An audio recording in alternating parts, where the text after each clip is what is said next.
today we are talking about, how do I say this in a way that doesn't sound morbid? I don't know that there is one. So let's just rip off the Band-Aid.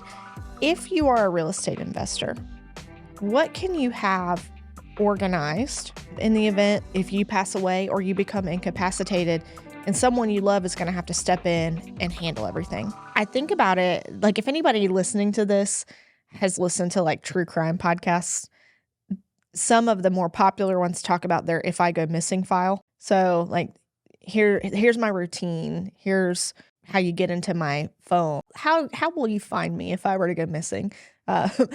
This is kind of like that, except for real estate. So I'm just going to go through this list that I've written. And like I said, it's not everything, but these are the things that I would recommend having organized. And first, it's kind of a summary sheet. Here's a list of my properties and the addresses. And I think this is a good place to also list the purchase price. This is relevant for your accountant and for any estate administration attorneys that are going to be helping your loved ones. And date. Purchase price and date you purchased. Yes, and date you purchased it. And that's kind of like all right, here's everything I got. Hashtag law. Not a real lawyer, but that was very helpful. So, kind of your summary sheet starting there. I mean, if you got 50 plus properties, maybe you have a photographic memory, but most people are not going to be able to rattle off all 50 addresses when you bought them, what you bought them for. And then with that, copies of the deeds when you purchased so that you can easily get to the deed book and page, legal description, who you bought it from, all of those relevant things.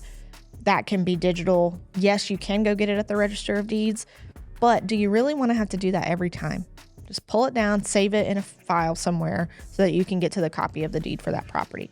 I recommend you have copies of closing statements when you bought. And this is, again, it could be to show, one, what you paid for it. Say you didn't list your purchase price on your summary sheet or you don't have a summary sheet.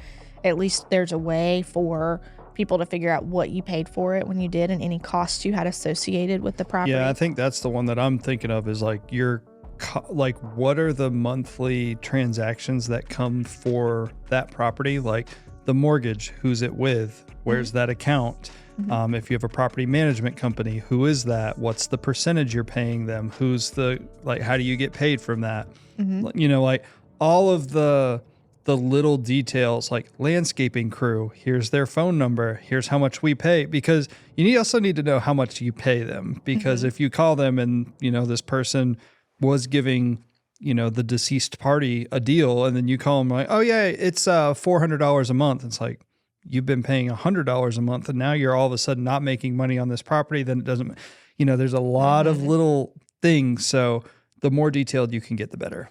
Well, folks, that is the podcast. Ryan just went through my list. I'm kidding. There's a few other things, but those are all things that were on my list.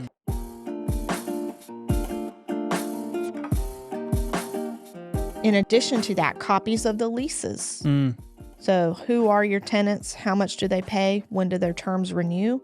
Does the rent escalate on a certain period? And if so, how much? That's what the copies of the leases will do. Perhaps you have an abstract of that or a summary sheet of that where you can just look at it really quickly without having to read the lease every time. Name, contact information, and lease information. Yeah, but at minimum, have copies of the leases in there. The rent roll of who's paid through what date.